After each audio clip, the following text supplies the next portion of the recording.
So, have you ever considered how two conditions, diabetes and sarcopenia, that age-related loss of muscle might actually be way more connected than they seem? Yeah, absolutely.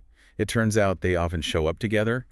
Scientists even talk about a bidirectional relationship. Meaning, like, each one can make the other worse. Exactly, they influence each other. Mm. And to help you sort of get a handle on this, we've done a deep dive into this really interesting bibliometric analysis. Okay, bibliometric, so mapping out the research. Precisely. Think of it as, well, a shortcut. It helps you understand the who, what, and where of the science linking these two so you can get up to speed, really quickly. And this map, it shows a field that's just exploded, right? Oh, definitely. A really steep climb in publications, Mm. especially after 2014, and a big peak just this year, actually. So our mission today is to kind of pinpoint the main areas, the hot spots, and maybe what's coming next. That's the plan. Unpack the key trends. Okay, so let's talk scale first. This isn't niche research, is it? Not at all. We're talking over 2,700 publications, nearly 15,000 researchers involved across, 87 countries? It's massive. Wow. And that reflects the problem itself, I guess. Both conditions are pretty common globally. They are. And what's really striking and important for you to know is how much higher sarcopenia rates are in people with diabetes. Higher, like significantly. Yeah. One study just this year found 38.30% prevalence in older adults with type 2 diabetes, almost 40%. That's a huge overlap. It really is. And it points to why this research is so interdisciplinary. Meaning it's not just one type of doctor looking at it. Right. You've got endocrinologists, geriatric specialists, nutrition experts, Mm. all collaborating because it's multifaceted. And geographically, where's the research hub? Well, the analysis shows the United States is leading by quite a margin, both in the number of papers and how often they're cited. China's a strong second. Okay, so that's where a lot of the kind of key work is happening. Seems that way, yeah. It Yeah. shows where the big investments are. So with all this research, what are the core hotspots? What's really driving things forward?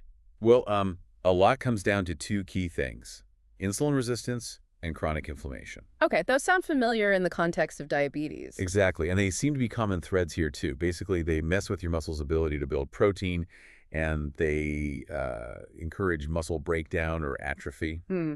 And there's another layer to this, right? Something called sarcopenic obesity. Yes, and that's getting a lot more attention. It's this tricky combination of low muscle mass and excess body fat.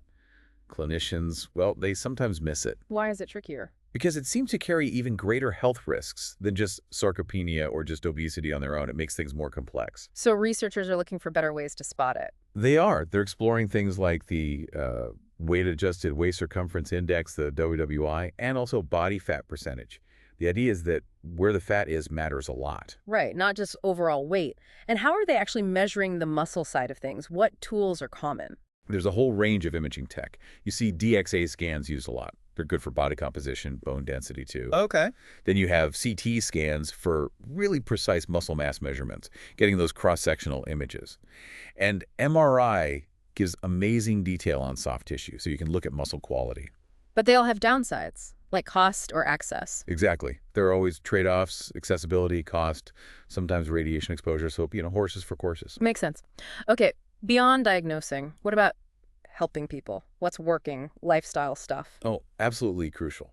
Exercise is a huge focus, and rightly so. What kind of exercise? Both kinds, really. Mhm. Resistance training like lifting weights and aerobic exercise, getting the heart rate up, both show really significant benefits for muscle health in folks with diabetes. So it's like medicine almost.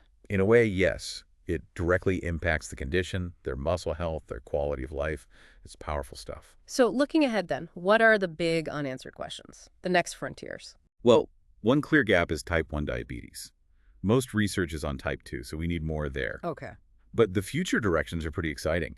Things like multi-omics, analyzing all sorts of biological data together, genes, proteins, the whole picture. Wow, okay. And AI-driven digital biomarkers. Oh. Think wearable sensors, machine learning tracking health in real time. Also, stuff like community-based ultrasound AI screening, bringing advanced diagnostics into local settings for earlier detection. It really feels like the field has moved incredibly fast, from just ideas to, well, these really advanced, personalized approaches. It really has.